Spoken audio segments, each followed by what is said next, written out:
વિશે વાત કરેલ છે. શારીરિક તબક્કાઓના અનુસાર ઘણી વખતે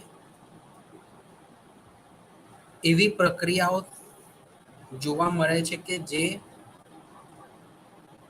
અયોગ્ય રીતે તેમનું શારીરિક વિકાસ થાય તો તેને પરિણામે મોટા સમયમાં અથવા તો લાંબા સમયો પછી તેની અંદર કેટલાક વિક્ષેપો ઊભા થતા જોવા મળે છે. લાઈફ સ્પેન જીવન ફલકના તબક્કાઓ આપણે એટલા માટે સમજવા જરૂરી છે. જો માનવ વિકાસમાં કોઈ તબક્કાની અંદર કોઈક અડચણ ઊભી થાય કે જેને પરિણામે આપણે આપણા કુટુંબીજન, સારવાર માટે આવેલ વ્યક્તિ કે પછી સમાજનો કોઈ પણ વ્યક્તિ તેને મનોવૈજ્ઞાનિક મદદ આપણે કરી શકીએ. તેમજ આપણે આવા લોકોને યોગ્ય વાતાવરણ આપીને નાનપણથી જ એક સારું અને કુસમાયોજિત યોગ્ય વાતાવરણની અંદર તેમનો ઉછેર કરીને બાળકોને એક વિકસિત તેમજ આત્મનિર્ભર વ્યક્તિ આપણે બનાવી શકીએ.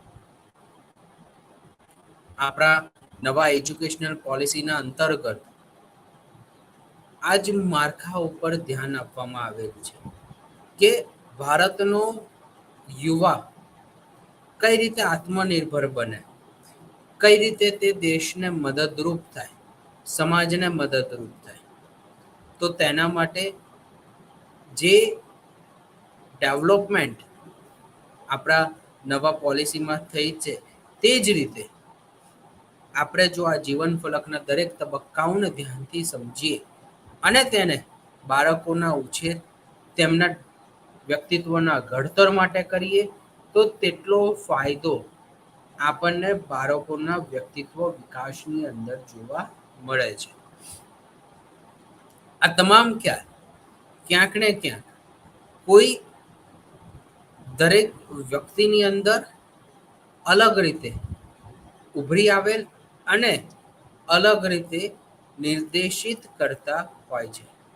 એવું ચોક્કસ રીતે કહી શકાય કે અલગ અલગ વિસ્તારોમાં જન્મેલ બાળકો અથવા તો અલગ દેશમાં જન્મેલ બાળકોના વિકાસના પાયામાં અથવા તો જે તે મુદ્દામાં સેમ પ્રકારનો એક જ સરખો ઉછેર થવાનો છે, પરંતુ ત્યાંના મનોવલણ, ત્યાંના પૂર્વગ્રહ, ત્યાંનું પ્રત્યક્ષીકરણ, ત્યાંની વૈચારિકશીલતા, ત્યાંના નિયમો, નૈતિકતા, આ દરેક ગુણોની તેમના ડેવલપમેન્ટની અંદર અસર થતી હોય છે.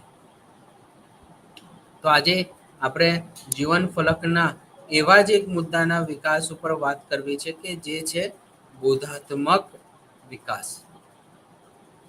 બોધાત્મક વિકાસ એ 5 થી 7 વર્ષની વચ્ચે જો વાત કરીએ તો જીન પિયાજેનો એક એવો તબક્કા વિશે આપણે વાત કરી શકીએ કે જે ઓપરેન્ટલ સ્ટેજ સાથે સંકળાયેલ છે, જેને આપણે કોન્ક્રીટ ઓપરેશન્સ તરીકે ઓળખીએ છીએ. બરાબર, એટલે આ તબક્કામાં જીન પિયાજે ખૂબ જ સરસ રીતે એમણે ઇન્ટ્રોડક્શન્સ આપ્યું કે સેન્સરી અને વિચારોનું કઈ રીતે ડેવલપમેન્ટ આપણા માનવ મગજની અંદર થતું હોય છે. જેમ કે જાણે શરૂઆતમાં બાળકને શીખવવામાં આવે કે અથવા તો કોઈ પણ વસ્તુઓનો પહેલી વખત અનુભવ કરાવવામાં આવે ત્યારે તે બેઝિઝક અથવા તો સ્વતંત્ર રીતે તેને વિધાઉટ એની ફિયર તેને એપ્લાય કરવાની કોશિશ કરે છે. જેમ જેમ વ્યક્તિનો અથવા તો જે તે બાળકનો અનુભવ થતો જાય તેમ તે પાવરફુલ થતો જતો હોય છે અને તેને જે તે વિષય વસ્તુની પણ સમજૂતી આવતી જતી હોય છે. Operations can be understood as the set of powerful rules that can transform information from one form to other, right? So આપણે ઇન્ફોર્મેશન્સને એક વ્યક્તિ પાસેથી બીજા વ્યક્તિ પાસે મોકલીએ ને તો તેને ઓપરેશનલ પ્રોસેસ કહેવાય, જીન પિયાજેના મેથડ પ્રમાણે. અને તે અલગ અલગ કોન્ક્રીટ ઓબ્જેક્ટના મદદથી તેના ઉપર ધ્યાન આપે છે. Concrete operational child organize the world into hierarchies, right? આ આખો જે કોન્ક્રીટ ઓપરેશનલ જે સ્ટેજ જે છે એ એક એવા ગતિ સાથે સંકળાયેલ છે અથવા તો એક એવા પેરામિડ સાથે સંકળાયેલ છે કે જેમાં ક્યાંક ને ક્યાંક અલગ ગુણધર્મો અથવા તો અલગ ખ્યાલો તે ડેવલપ થતા જોવા મળતા હોય. જેમ કે 4 વર્ષ અને 9 વર્ષના બાળકોની વચ્ચે કેટલાક પિક્ચર્સને લઈને તેનું ઓબ્જેક્શન્સ અને તેનું આપણે જાણે ક્લાસિફિકેશન્સ માગીએ છીએ, ત્યાંનું ઇન્ટ્રોડક્શન્સ માગીએ છીએ, બરાબર? તો તેના ગુણોમાં ક્યાંક ને ક્યાંક અથવા તો તેના વૈચારિકના ગુણોમાં, તેના તબક્કાઓમાં ક્યાંક ને ક્યાંક તફાવત જોવા મળશે. એક્સપ્લેનેશન્સ લઈને કે પછી તેની જરૂરિયાતોને લઈને. પરંતુ આ સ્ટેજમાં જો બાળકને યોગ્ય રીતે એક વાતાવરણ આપીને એક યોગ્ય ઉછેર કરવામાં આવે તો તેના ગુણોની અંદર પણ એક સર્વોચ્ચ રીતે સુધારણા થતી જોવા મળે છે, જેને જીન પિયાજે કન્ઝર્વેશન ટાસ્ક તરીકે ઓળખે છે. આ ફિઝિકલ કેરેક્ટરિસ્ટિક્સ અને તેના એન્ટાયર પ્રોબ્લેમ્સની સાથે સંકળાયેલા છે, જેમાં આપણે એવું કહી શકીએ કે જો બાળકનું ફિઝિકલ એપિયરન્સ એટલે કે જેનું એક શારીરિક જેનું પ્રતિક્રિયા છે, એક બોડી લેંગ્વેજ છે, તેમાં તે સંકળાયેલ એક ભાગ છે. આમાં બાળક એક સિક્વન્સ સાથે દરેક વસ્તુઓને શીખતા, સમજતા અને તેનું એપ્લાય કરતા શીખતો હોય છે. જેમ કે આપણે શરૂઆતના તબક્કામાં બાળકને જે અલગ અલગ ગેમ એને રમાડતા આપણે શીખવીએ છીએ, આ ગેમ દરેક એક એવી રીતે આપણે ડેવલપ કરેલ છે અથવા તો આપણે એમને આપતા હોઈએ છીએ બાળકને કે જેમાં સિક્વન્સ આપેલી અને તે સ્ટેપ બાય સ્ટેપ આગળ વધે. જો બાળક કોઈક મિસ્ટેક કરે તો ફેમિલી મેમ્બર્સ અથવા તો જે તે શિક્ષક તેનું કરેક્શન કરતો હોય છે. જેમ કે હું એવું કહી શકું કે એબીસીડીની જે પઝલ્સ આવતી હોય તો એમાં માતા પિતા બાળકને જેને આ એક્ટિવિટી અથવા તો આ જે ગેમ રમાડતા હોય અથવા તો તેને આલ્ફાબેટ શીખવતા હોય તો કદી પણ માતા પિતા બાળકોને આડાઅવળી પઝલ શીખવતા નથી. તેઓ સ્ટેપ બાય સ્ટેપ બાળકને શીખવાડવા માટે એક ધ્યાન આપે છે. એ પછી બી, બી પછી સી, સી પછી ડી એરેન્જ કરતા અને એક પ્રોપર સિક્વન્સની સાથે ડેવલપમેન્ટ કરતા દરેક માતા પિતા પોતાના સંતાનોને શીખવતા હોય છે. જેણે સિક્વન્સની સાથે બાળકે શીખી જતું હોય તેને સમજી શકતું હોય, ત્યારે તેના માતા પિતા બાળકને આઈડેન્ટિટી કરતા શીખવે છે કે મને એ શોધીને બતાવો, ચલો મને પી શોધીને બતાવો, ડી ફોર શું થાય, S Q S Q R શું થાય, રાઈટ.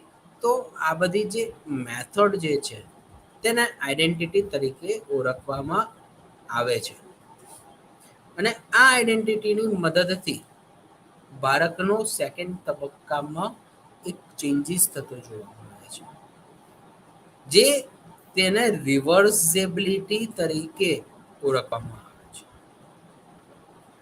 એટલે કેટલોક સમય થાય એટલે માતા પિતા આલ્ફાબેટને છોડીને નંબર શીખવશે, અને જ્યારે નંબર ઉપર ધ્યાન આપવામાં આવે ત્યારે જો એક યોગ્ય ઉછેર ન થઈ હોય અથવા તો યોગ્ય માતા પિતા દ્વારા એબીસીડી જે શીખવેલી હોય તેના ઉપર યોગ્ય ધ્યાન ન આપવામાં આવે તો પછી બાળક ભૂલી જતું હોય છે. તો આવા સમયમાં માતા પિતા આગ્રહ રાખે છે કે થોડું ઘણું રિવર્ઝન કરે બાળક. એટલે બાળકને ક્યારે અઠવાડિયામાં એક વખત અથવા તો 10 દિવસમાં એક વખત રિવર્સ કોઈ ગેમ અથવા તો રિપીટેશન્સ ગેમ બાળકોને કરાવવામાં અથવા તો શીખવાડવામાં આવતી હોય છે. આ મદદથી બાળક લાંબા સમય સુધી કોઈ માહિતીને સંગ્રહી શકે છે અને તેને એપ્લાય કરી શકે છે. પરંતુ આ દરેક ગુણોની અસર બાળકના વર્તનની અંદર થતી જોવા મળે છે. જેમ કે કેવા કેવા પદાર્થોની અને તેના ગુણોની અસર બાળકને બાળકની અંદર જોવા મળે, તો તેનું વજન, તેનું કદ, વસ્તુનો કલર. જેમ કે કલરને લઈને એક્ઝામ્પલ આપું તો કેટલાક બાળકો તે ભૂલી જતા હોય છે કે કઈ રીતે તેઓના જે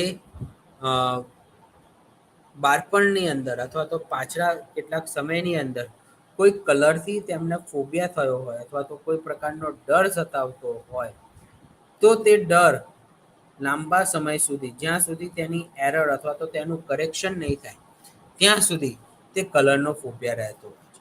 કેટલાક બાળકોને કેટલોક કલર એટલો પસંદ આવી જતો હોય છે કે તેઓ તે કલર લાંબા સમય સુધી રાખવા માટે તેઓ રસ લેતા હોય છે. તો આ તમામ પ્રકારની પ્રક્રિયા એ બાળકના બૌદ્ધિક વિકાસની સાથે સંકળાયેલ છે. પરંતુ આ તમામ પ્રક્રિયાઓમાં બાળકને જે માત્ર ને માત્ર અલગ અલગ વસ્તુઓનું એક્સપોઝર્સ નહીં, પરંતુ સાથોસાથ તેનું એક યોગ્ય સમજૂતી આપવામાં આવે તો તે લાંબા સમય સુધી એક સંગ્રહિત રહેતું હોય છે. એના પછી જો આપણે વાત કરીએ તો પિયા જે સ્કૂલ જે બાળકો હોય, જે સ્કૂલ જતા બાળકો હોય તેમના વિશે એવું કહે છે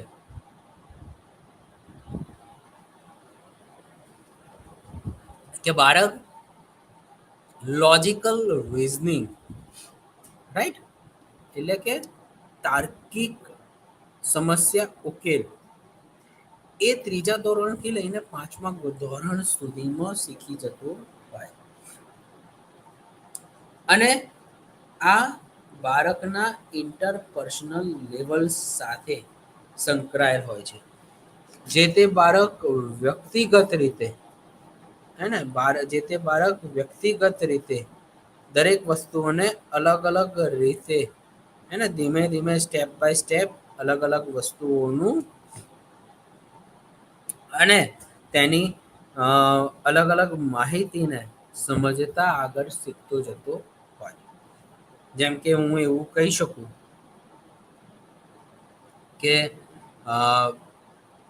3 વર્ષનો બાળક શરૂઆતમાં અથવા તો 2 વર્ષનું બાળકને આપણે સવાલ કરીએ કે આ લાઇટ કઈ રીતે ચાલુ થાય.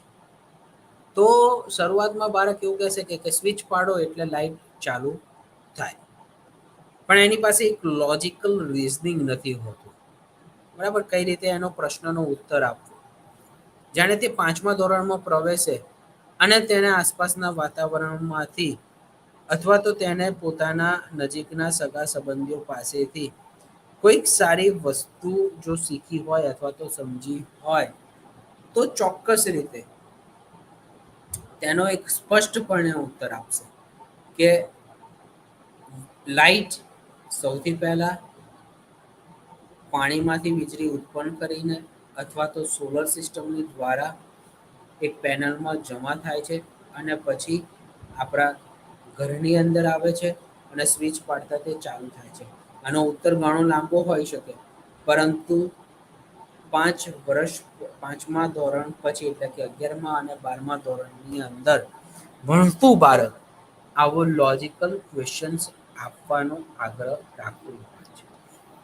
તેમજ ડિફરન્ટલ સિચ્યુએશન્સની અંદર તે સમસ્યામાંથી બહાર નીકળવાનું પણ તે જાણે છે, કે જાણે તે ભરાઈ જાય અથવા તો કોઈ સિચ્યુએશન્સનો યોગ્ય રીતે સામનો ન કરી શકે તો તેવા સમયની અંદર તેને કઈ રીતે અલગ અલગ પરિસ્થિતિનો સામનો કરવો જોઈએ,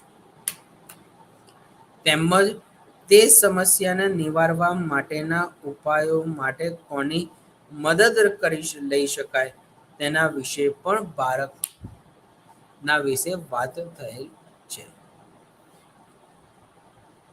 તો જાણે આ તબક્કો પૂરો થઈ જાય છે તો જીન પિયાજે એવું કહે છે કે બાળકનું 6 થી 7 વર્ષની અંદર એક કોન્સેપ્ટ ઇન્ફોર્મેશન્સની અંદર અથવા તો કોન્સેપ્ટ ફોર્મેશન્સની અંદર તેનું પ્રક્રિયા થવું ચાલુ થતી હોય છે. હવે જેન પિયાજે ઘણા બધા લોકોને નહીં ખબર હોય કે જીન પિયાજે આ જે થિયરી આપી તો તે થિયરી આપતા પહેલા તેઓએ પોતાના સંતાનોની ઉપર તેમજ પોતાના નજીકના કેટલાક વિદ્યાર્થીઓની ઉપર તેમણે અભ્યાસ કરેલ હતો અને તેના આધારે તેમણે આ થિયરી બનાવેલ છે. રાઈટ. સો આ થિયરી બિલકુલ સત્ય છે. ઘણા બધા લોકો એવું પૂછતા હોય કે આ શું થિયરી સત્ય છે? તો આ સત્ય થિયરી છે, કારણ કે તેને હા વાતાવરણ અને કેટલાક પ્રક્રિયાઓની અંદર ફેરફાર થવાના પરિણામે કેટલાક સ્ટેપ્સ કદાચ જલ્દી પણ ડેવલપ થઈ જાય અથવા તો કેટલાક તબક્કાઓ કેટલાક લેટ પણ ચાલુ થતા હોય છે, પરંતુ સ્ટેપ બાય સ્ટેપ જ દરેક તબક્કો અથવા તો દરેક તબક્કે બાળકનો વિકાસ થતો હોય છે. તો કોન્સેપ્ટ ફોર્મેશન્સની અંદર જો આપણે સમજીએ તો જાણે 3 વર્ષનું બાળક અથવા તો 5 વર્ષનું બાળક આંકડાકીય પદ્ધતિ અથવા તો કોઈ વસ્તુને ઓળખતા શીખી જતું હોય, ત્યારબાદ તે બાળકને તેની વસ્તુ અથવા તો તેની માહિતી વિશે અવગત કરાવવામાં આવે છે અને તેને મલ્ટિપલ આન્સર્સ સાથે તેમજ મલ્ટિપલ પ્રોબ્લેમના સોલ્યુશન્સ માટે તેને અલગ અલગ પદ્ધતિઓ શીખવવામાં આવતી હોય, જેમ કે 5+1 = 6, 5 માઇનસ બાદબાકી 1 = 4. તો બાળકને અલગ અલગ આંકડાઓની સાથોસાથ સાંકેતિક ભાષાને પણ વાપરીને ઉપયોગ કરીને તેનો મતલબ શું થાય, તેનો રિસ્પોન્સ શું નીકળે છે, તે પ્રક્રિયાઓ વિશે પણ બાળકને શીખવવામાં આવતું હોય. કેટલાક સમય પછી બાળકને સમય વિશે પણ માહિતી અથવા તો તેનું જ્ઞાન આપવામાં આવતું હોય છે. જેમ કે 8મા ધોરણમાં અથવા 8 વર્ષનું બાળક જાણે 6ઠ્ઠા કે 7મામાં હોય અથવા તો અ, અલગ અલગ ઉંમરે તેનું આપણે બાળકને ઘડિયાળનું જોવાનું જોઈને પૂછવાનું કહીએ તો તેઓ સમય આપે છે. પહેલા ડિજિટલ વોચ હતી નહીં, તો આપણને ઘડિયાળની અંદર કાંટાની મદદથી ઘડિયાળ જોતા આપણને 5મા કે 6ઠ્ઠા ધોરણમાં શીખવવામાં આવતું હતું. વર્તમાન સમયમાં પહેલા ધોરણમાં ભણતું બાળક ડિજિટલ વોચની મદદથી પણ સમય જોતા શીખી જાય છે. પરંતુ જાણે તે 4થા કે 5મા ધોરણમાં આવે છે તો તે એનાલોગ વોચ પણ જોતા શીખે છે અને તેની સમજૂતી આપે છે. કારણ શું છે કે બાળકને આવી અલગ અલગ પ્રક્રિયાઓ વિશેની માહિતી અને તેનું જ્ઞાન માતા પિતા તરફથી બાળકને શીખવવામાં આવતું હોય અને તેની માહિતીની મદદથી બાળકનું યોગ્ય ધ્યાન ડેવલપ થાય. પછી છે કે બાળકની જે કોગ્નિટિવ ડેવલપમેન્ટની અંદર ઇન્ફોર્મેશન પ્રોસેસિંગ કઈ રીતે થાય, કઈ રીતે બાળક આ માહિતીને લાંબા સમય સુધી સ્ટોર કરતા શીખે છે, રાઈટ? તો જનરલી એવું થાય કે બાળક જાણે કામ કરતું હોય અથવા તો કોઈ પણ પ્રક્રિયાઓમાં ઇન્વોલ્વ થતું હોય એમાં, તો તેનું attention, perception, memory and problem solving A improve થતું જતું હોય છે. જેમ કે 11 થી 12 વર્ષની અંદર સ્કૂલે જતા બાળકો ઇઝીલી ક્યારેક એની પહેલા ડિસ્ટ્રેક્ટ થતા હોય, પરંતુ વારંવાર મહેનતના પરિણામે અથવા તો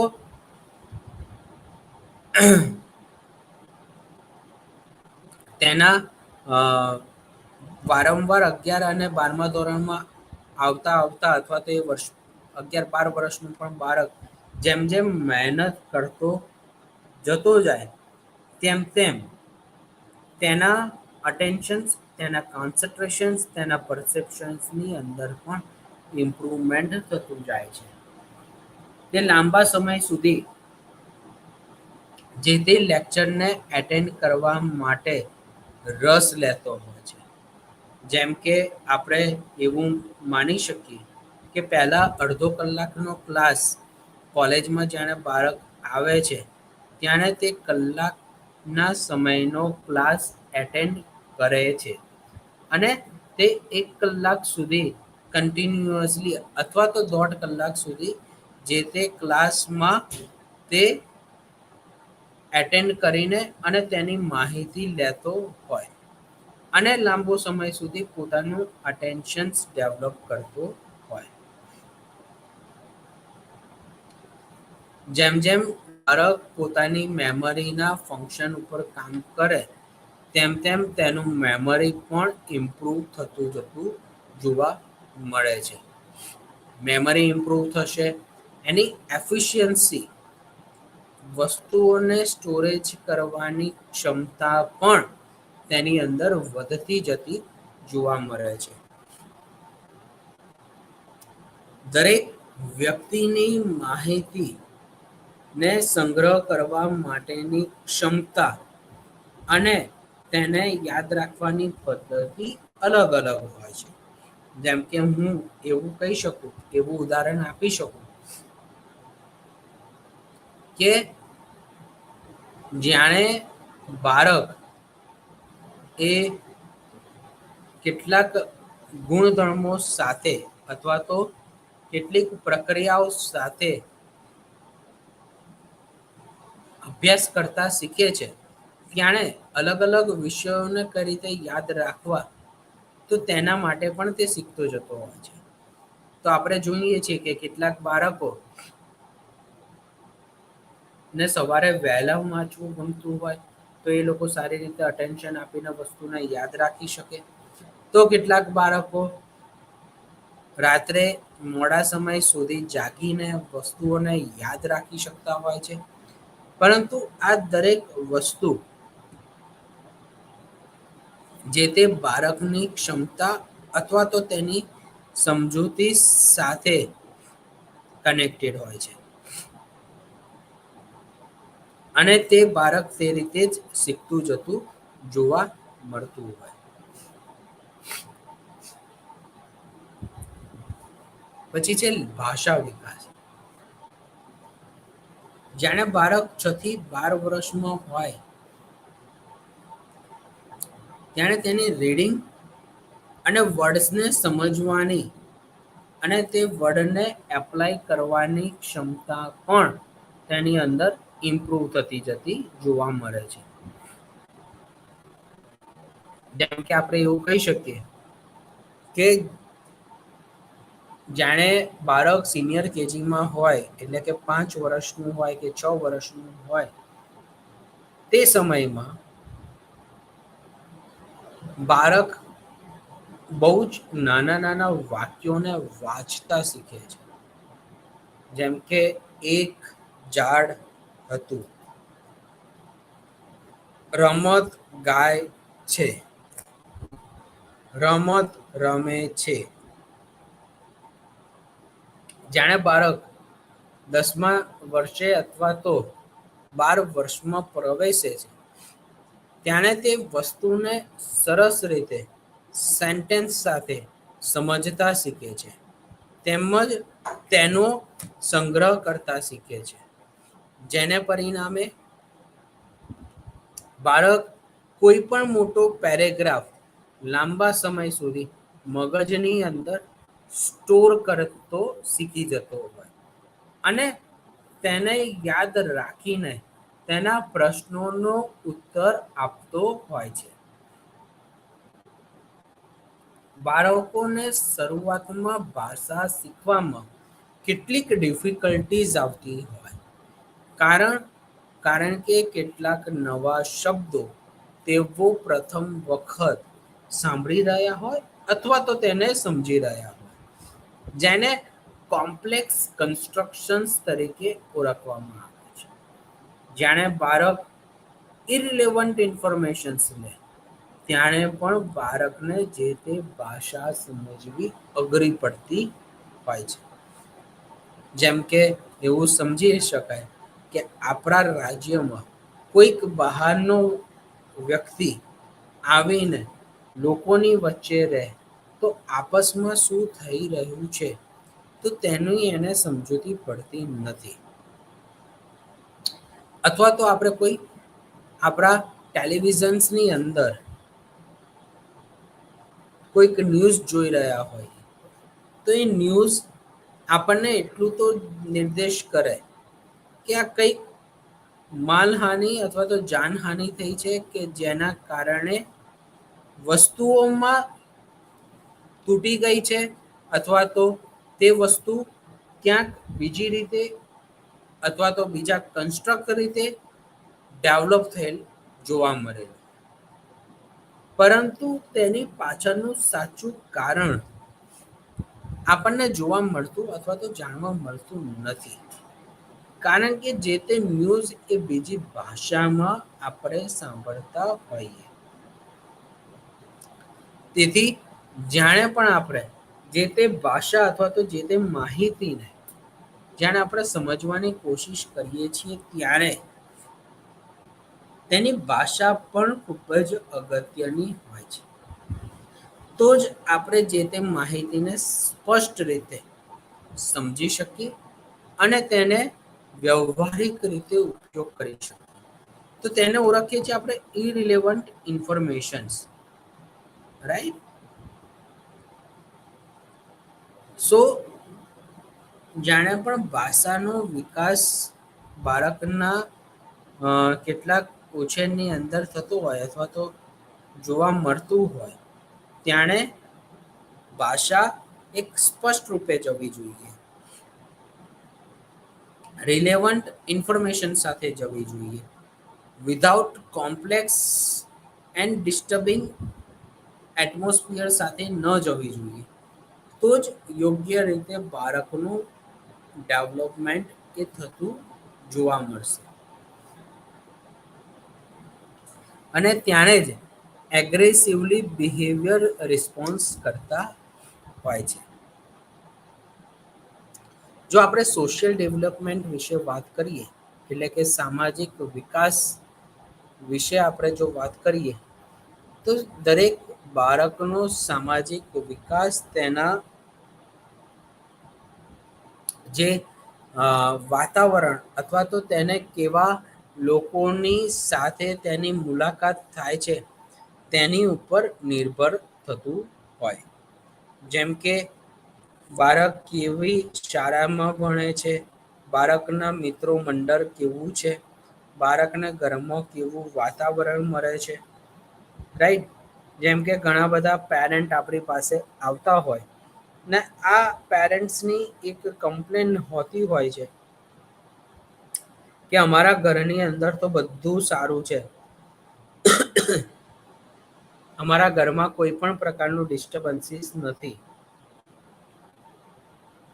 છતાં પણ આ મારા સંતાનનો વ્યવહાર કેમ આવી રીતનો છે, મારા સંતાનને શું કોઈ પ્રકારની તકલીફ છે, આ ઘરમાં પણ અપશબ્દો બોલે છે. તો આનું આન્સર એવો હોઈ શકે કે વર્તમાન સમયમાં બાળક જે બહારના વાતાવરણ સાથે જે સમાયોજન સાધે છે અને આ સમાયોજનમાં તે અલગ અલગ સામાજિક સંસ્થાઓના પણ સંપર્કમાં આવતો હોય અને આ સંસ્થાના સંપર્કમાં આવ્યા બાદ બાળકનું વિકાસ અને તેના વિચારો પર તેની ચોક્કસ રીતે અસર થતી જોવા મળે છે. જેમ કે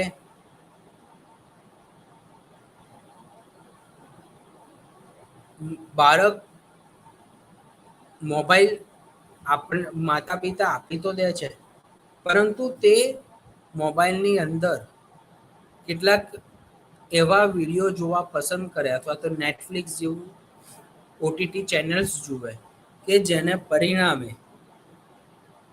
તે ઘરમાં પણ કેટલાક અપશબ્દો વાપરવાના શરૂ કરી, જેની લાંબા સમયે અસર થતી હોય. આ તમામ તબક્કાઓ, આ તમામ વસ્તુઓ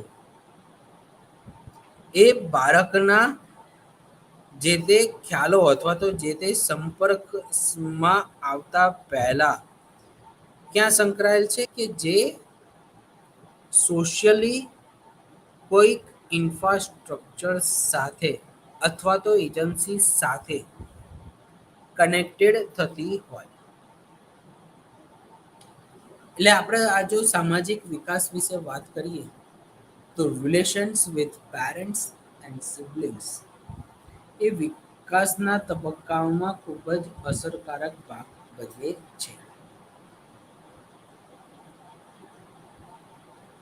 જેમ કે જાણે કોઈ ડિફિકલ્ટીઝ હોય તો બાળક બેઝિઝક પોતાના વિચારો અને પોતાના આવેગને પોતાના માતા પિતા સાથે વિધાઉટ એની રસ્ટ્રિક્શન્સ અથવા તો કોઈ દબાણ વિના વિધાઉટ એની ફોલિયારિટી જો તે શેર કરી શકે તેવા પ્રકારનું ઉચ્ચતમ વાતાવરણ બાળકને આપવું જરૂરી છે. અને તો જ બાળકનું કોમ્યુનિકેશન થતું જોવા મળે છે. વેલ્યુઝનું ડેવલપમેન્ટ પણ બાળકની અંદર થતું ત્યારે જ જોવા મળશે કે જાણે તે બાળક એ પોતાના ઘરના વાતાવરણમાં નિર્દેશ થતો હોય અથવા તો તેને તે પ્રકારનું વાતાવરણ ઘરની અંદર આપવામાં આવતું હોય. High level of self esteem તેમજ બાળકની અથવા તો જે તે વ્યક્તિની positive feelings, happiness and effective functioning પણ વાતાવરણની અંદર ડેવલપ થતી હોય છે. અને જો આપણે યોગ્ય વાતાવરણ પ્રોવાઈડ કરીએ તો કેટલીક ડિફિકલ્ટ સિચ્યુએશન્સની અંદર પણ બાળક એ યોગ્ય પ્રકારનું ડીલિંગ અથવા તો તેનો પરિસ્થિતિનો સામનો પણ બાળક કરતા શીખતો હોય અને તે શીખી શકે છે, પરંતુ તેની પૂરતી મદદ આપણે બાળકને કરવી પડે છે અને તે પ્રકારનું વાતાવરણ પ્રોવાઈડ આપણે કરવું પડતું હોય છે, જેને પરિણામે બાળક એ અલગ અલગ પરિસ્થિતિમાં પણ ગંભીર પરિસ્થિતિમાં પણ પોતાના ઇમોશન ઉપર પણ કંટ્રોલ રાખી શકે. જેમ કે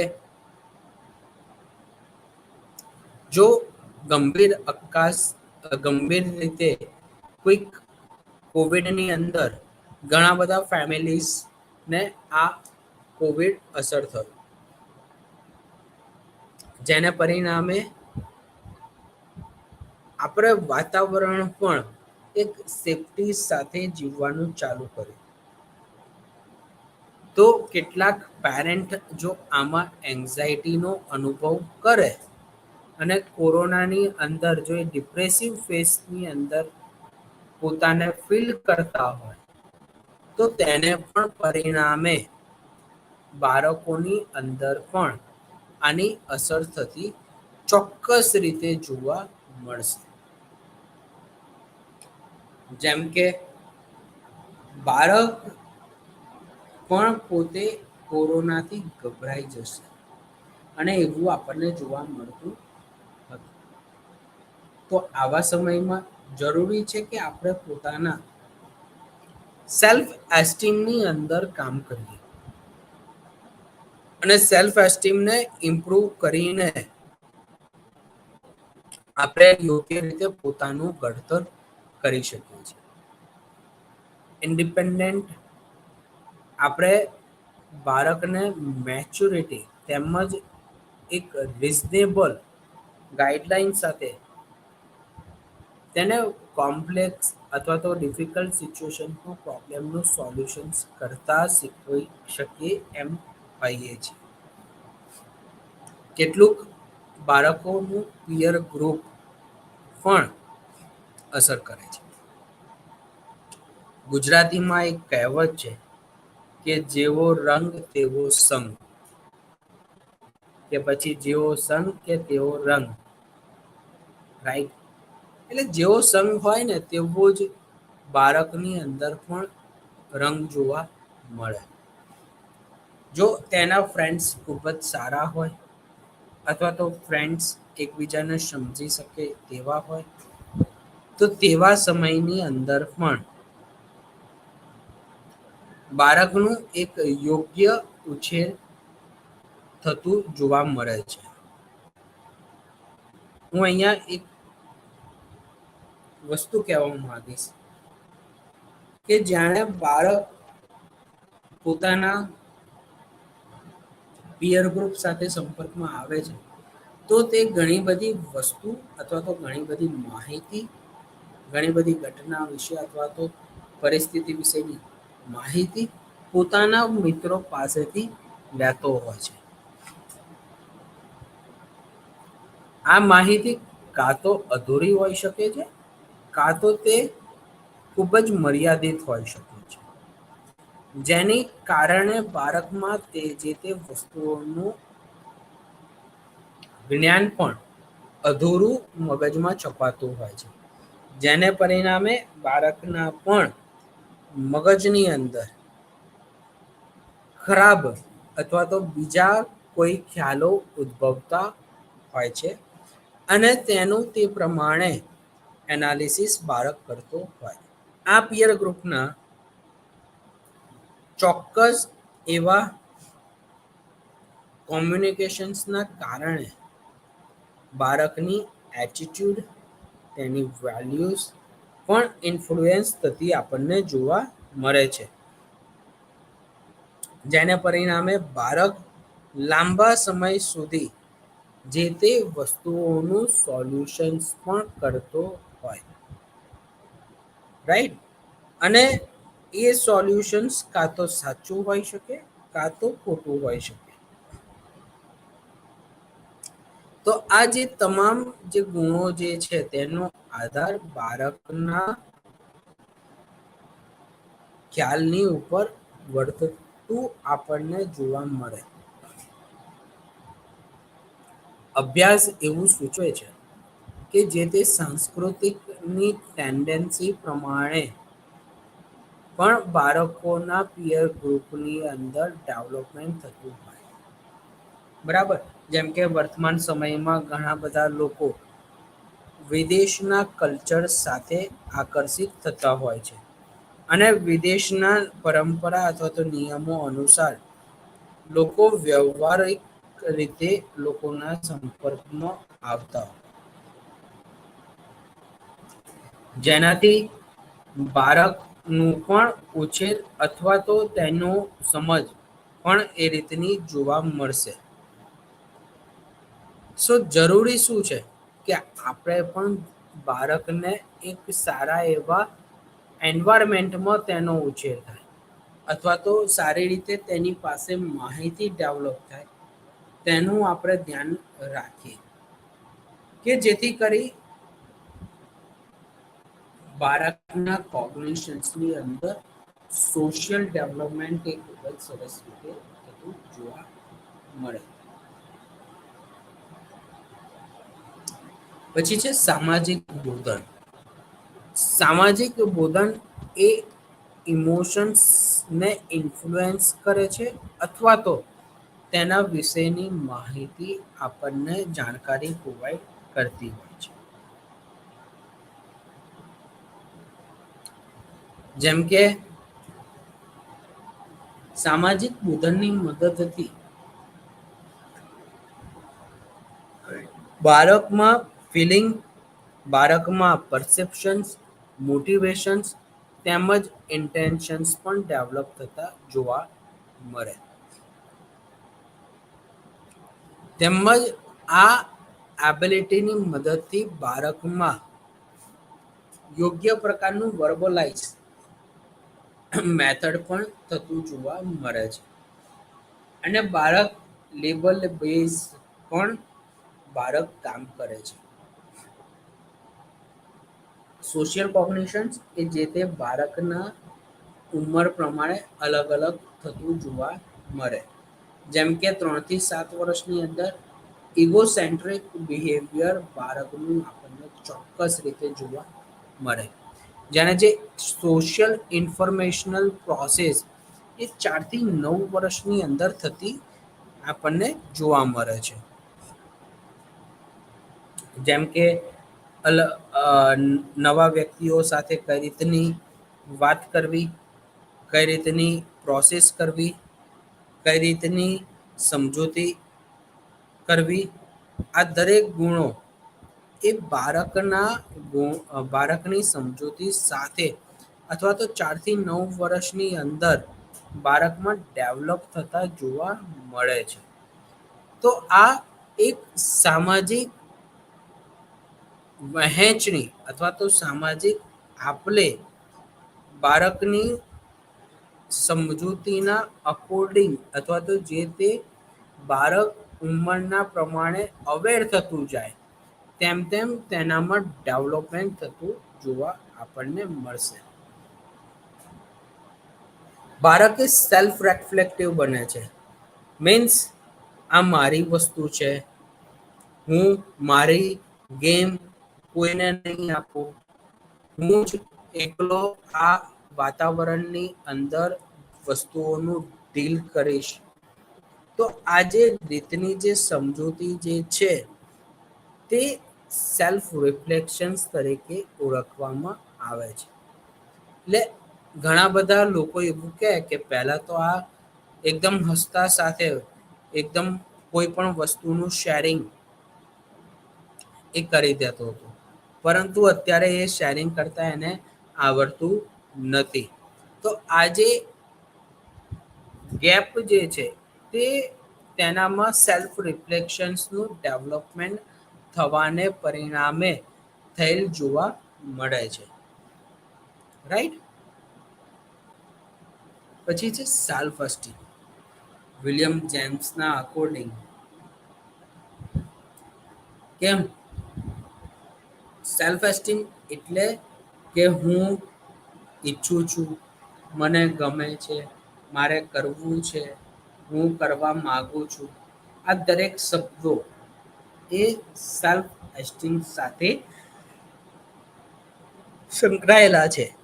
સેલ્ફ એસ્ટીમ એ સ્કૂલના બાળકોની અંદર સામાન્ય રીતે 5 એરિયામાં ડેવલપ થતા જોવા મળીશું. જેમ કે સ્કૂલિંગ એપ્રોચીસમાં, અથવા એથ્લેટિક્સની અંદર, ફિઝિકલ અપિયરન્સમાં, સોશિયલ એક્સેપ્ટન્સ એટલે કે સામાજિક રીતે વસ્તુઓનો કઈ રીતે સ્વીકાર કરવો તેમાં, અને મોરાલિટીમાં. આ દરેક વસ્તુઓમાં વ્યક્તિનો એક યોગ્ય ઉછેર થવાને પરિણામે બાળકનો સેલ્ફ એસ્ટીમ ડેવલપ થતો જોવા મળે. સંશોધનો એવું સૂચવે છે કે જે લોકોનામાં સેલ્ફ એસ્ટીમ એ ડાઉન હોય અથવા તો ઓછો હોય, તેને પરિણામે પણ બાળકોમાં ઉદાસીનતા અથવા તો સેડનેસ એટલે કે મન ન લાગવું, કામ કરવામાં મજા ના આવી, તેવા ખ્યાલો એ જન્મતા જોવા મળતા હોય. ત્યારબાદ મોરલ ડેવલપમેન્ટ વિશે આપણે વાત કરીશું. નૈતિક ગુણો પણ ક્યાંક ને ક્યાંક કોગ્નિશન્સ અને સોશિયલ સ્કિલ્સ સાથે એ સંકળાયેલ છે. અને નૈતિકતાની મદદથી બાળક એ સાચું અને ખોટું કરતા શીખતો હોય છે. અને બાળકે તેનો રિસ્પોન્સ કરે છે. જીન પિયાજે ના મોરલ ડેવલપમેન્ટ ના અંદર 6 થી 7 વર્ષની અંદર એવું કહે છે કે જો કોન્ક્રીટ સ્ટેજની અંદર આપણે બાળકને મોરલ રિયાલિઝમ્સ કરતા શીખવીએ અને બાળક તેને રિસ્પોન્સ આપતા શીખી જશે, તો ચોક્કસ રીતે બાળકમાં ગુડ અને એક સારા એવા મોરલ વેલ્યુઝ ડેવલપ થતા આપણને જોવા મળવાના છે. જેમ કે બાળકને કઈ રીતે બીજાનાથી અથવા તો ઇન્સ્પાયર થવું અને પોતાની જાતે જ જે તે પ્રોબ્લેમનું સોલ્યુશન્સ લાવવું, તે પોતાના મોરલ વેલ્યુઝની મદદથી બાળકે શીખતો હોય છે. જેણે ઓબ્જેક્ટિવ કન્સિક્વન્સીસમાં એવું કહેવામાં આવે છે કે મોરાલિટી એ બાળકને નિર્ણય કરતા અલગ અલગ વસ્તુઓની અંદરથી શીખવતું હોય છે. અને બાળક તેની પ્રક્રિયાઓનો રિસ્પોન્સ આપે છે. કેટલાક સ્ટેજમાં બાળક પોતાના નૈતિકતાના ગુણોને ઓટોમેટિકલી અને પોતાના પર્સનલ ડિસિઝન્સની મદદથી પણ આપે છે. જેમ કે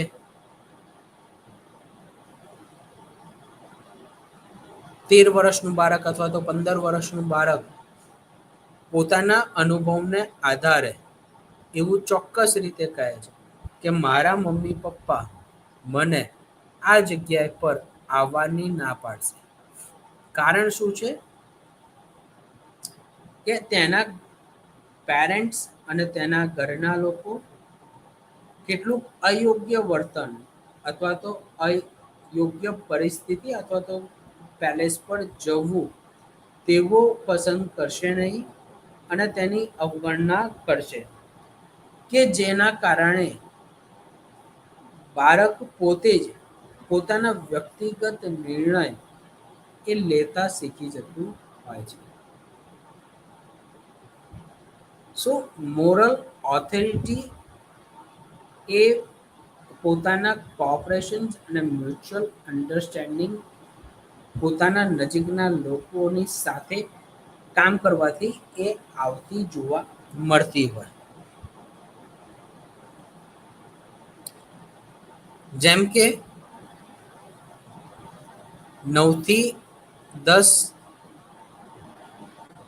વર્ષની અંદર બાળક પોતાની ઉંમરના લોકોની સાથે તેમજ તેનાથી મોટી ઉંમરના લોકો સાથે એક યોગ્ય વાતાવરણ બનાવીને અથવા તો સ્પેસિફિક રોલ સાથે રમવાનું નિર્ણય કરે છે. જેમ કે તમે 5 વર્ષના બાળકની સાથે ક્રિકેટ રમો તો તેના પરિણામે બાળક એવું વ્યવહાર કરશે કે હું તો આઉટ નતો, તમે તો ચીટિંગ કરો છો, તમે ખોટો બોલ નાખો છો, તમારે બોલ અહીંયા જ નાખવાનો, તે એવી દલીલબાજી કરશે. જાણે 10 વર્ષનું બાળક જાણે ક્રિકેટ રમતું હોય તે સમયમાં તે જે સ્પેસિફિક જે ગેમના જે નિયમ છે તેને પણ ફોલો કરવા માટે બંધાયેલ હોય છે. અને તે એ જ રીતની પ્રક્રિયાઓમાં રિસ્પોન્સ આપતા પણ શીખે છે. સો જાણે પણ તે પહેલા બોલે આઉટ થઈ જશે તો તે પોતાની બેટિંગ એ બીજાને આપવા માટે એ પોતાની ઈચ્છાને અથવા તો મોરલ ઓથોરિટીની સાથે તેને રિપ્લેસ કરે છે. અને તેનું કોઓપરેશન્સ પણ આપણને થતું જોવા મળતું હોય છે. કોઝબ્રગની મોરલ ડેવલપમેન્ટની થિયરી પ્રમાણે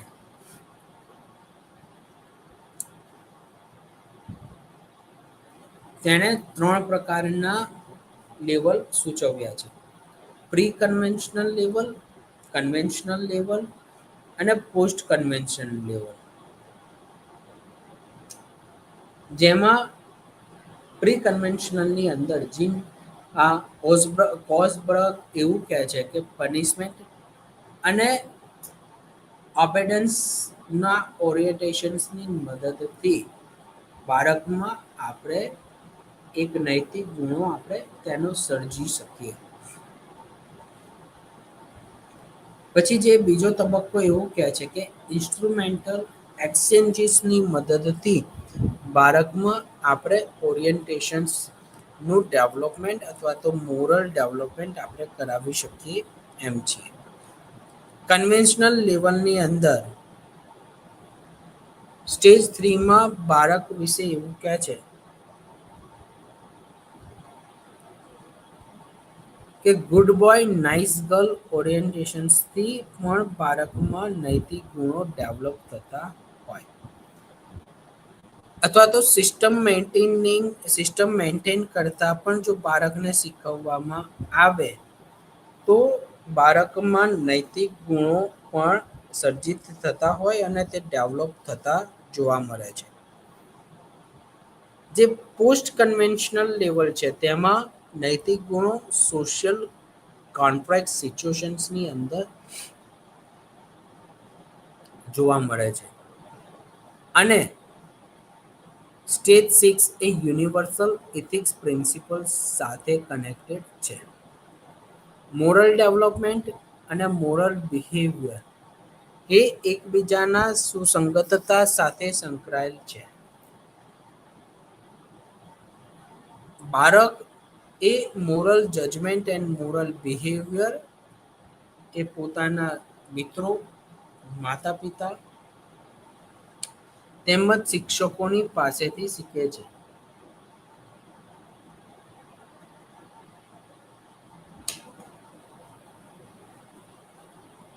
અને તે વ્યક્તિગત રસની મદદથી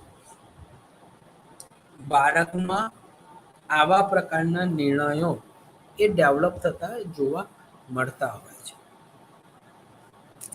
પછી છે emotional development. Emotions play an important role in our lives, right? કારણ કે ઇમોશન્સની મદદથી જ આપણે એક બીજાની વિચારો અથવા તો પોતાની જરૂરિયાતોને સમજી શકીએ છીએ. પેરેન્ટિંગનો ચોક્કસ રીતે એક ભાગ બાળકના ડેવલપમેન્ટ પર અસર કરતો હોય છે. પેરેન્ટિંગ વિશે 4 ખ્યાલો અથવા તો પેરેન્ટિંગના 4 પ્રકારો મનોવિજ્ઞાનમાં જણાવવામાં આવેલ છે, કે જે ઓથોરેટિવ હોય, પરમેસિવ હોય, એના ઓર્ડર કમાન્ડિંગ હોય. તો અલગ અલગ પ્રકારની પેરેન્ટિંગના અકોર્ડિંગ બાળકનામાં ઇમોશન્સનું ડેવલપમેન્ટ પણ થતું જોવા મળે છે, અને બાળક તેને ઇમોશનલી એક્સપ્રેસિવ કરતા પણ શીખતો હોય છે. બોયઝ અને ગર્લ્સના ઇમોશન્સની અંદર અને તેને એક્સપ્રેસ કરવામાં ચોક્કસ તફાવત આપણને થતો જોવા મળે છે. તો ઇમોશન્સની કેટલીક પેટર્ન છે, કે જે છે ફિયર, ડર. અને બાળકને જાણે નાનપણથી જ કોઈ વસ્તુ અથવા તો કોઈ જગ્યાનો ભય સતાવા લાગે, તો તે ભય બાળકમાં લાંબા સમય સુધી ડેવલપ થયેલો જોવા મળે છે, અને તે વિકસિત થતો જાય છે. જેમ કે ત્યારબાદ તે શાયનેસ, ગભરાહટ, ચિંતાની અંદર ડેવલપ અને રિપ્લેસ થતો જોવા મળે. જેમ કે ગુસ્સો, હે ને, જાણે બાળકની કેટલીક જરૂરિયાતો અથવા તો ઈચ્છાઓ અથવા તો કેટલીક એક્ટિવિટી પૂરી ન થાય, તેને પરિણામે પણ બાળકમાં ગુસ્સો એ થતો જોવા મળે છે. અને આ ઇમ્પલ્સિવ રિસ્પોન્સીસના પરિણામે બાળકની બાળક પોતે પોતાને હર્ટ અથવા તો પોતાને ક્યારેક ગિલ્ટ અથવા તો પોતાની જાતને નુકસાન પહોંચાડતો હોય. ક્યુરિયોસિટી, જાણે કોઈક નવી વસ્તુ અથવા તો નવી ઘટના બાળકના જીવનમાં બને છે, ત્યારે પણ બાળકનામાં આ ક્યુરિયોસિટી એ ડેવલપ થતી હોય, અને જે તે એજ પ્રમાણે બાળકની અંદર ક્યુરિયોસિટી અલગ અલગ રીતે ડેવલપ થતી જોવા મળતી હોય છે. ત્યારબાદ છે જોય, પ્લેઝર અને ડિલાઇટ. આ એક એવા ઇમોશન્સ છે કે બાળક પોતાના બાળપણની અંદર તેને અનુભવ કરવા માટે ઈચ્છતો હોય છે, અને તેના માટે તે ઘણા બધા પ્રયત્નો પણ કરે છે. બટ જાણે બાળક એ સક્સેસનો અનુભવ કરે અને સક્સેસ તેના જીવનમાં આવતી જતી હોય, ત્યારે તેને આનંદ મળે છે, તેને સંતોષની લાગણી મળે છે, અને તે ફરીથી જે તે પ્રવૃત્તિ કરવા માટે ઇન્સ્પાયર થતો હોય છે. રાઈટ? તો આ જે દરેક વસ્તુઓ જે છે એ બાળકના યોગ્ય વાતાવરણ અને કેટલાક યોગ્ય પ્રકારની સમજૂતીની મદદથી આપણે બાળકની અંદર ડેવલપ કરી શકીએ. એવું ચોક્કસ રીતે કહી શકાય કે જો યોગ્ય પ્રકારનું વાતાવરણ અથવા તો યોગ્ય પ્રકારની સમજૂતી જો બાળકની અંદર ડેવલપ કરવામાં આવે, તો બાળકમાં સામાજિક, બોધાત્મક અને આવેગીય એમ તમામ પ્રકારનું પણ ડેવલપમેન્ટ આપણે બાળકમાં કરી શકીએ એમ છીએ, અને તે ડેવલપ થતું જોવા મળે છે. સો આ તમામ ડેવલપમેન્ટ એ બાળકની વૈચારિક ક્ષમતાની મદદથી જોવા મળશે અને તે અવિરત થતું જોવા મળતું હોય છે. સો આ તમામ પ્રકારના ગુણોને પરિણામે બાળકમાં એક વ્યક્તિત્વનું ઘડતર થતું હોય છે. આવતા સમયમાં આપણે ફરીથી બીજા જ આવા જીવન ફલકના વિકાસના તબક્કા વિશે વિશિષ્ટ માહિતી અને વિસ્તૃત માહિતીને મેળવીશું. અને આપણે જીવન ફલકના બીજા તબક્કા વિશે પણ જાણવાની અભિપ્રાય લઈશું.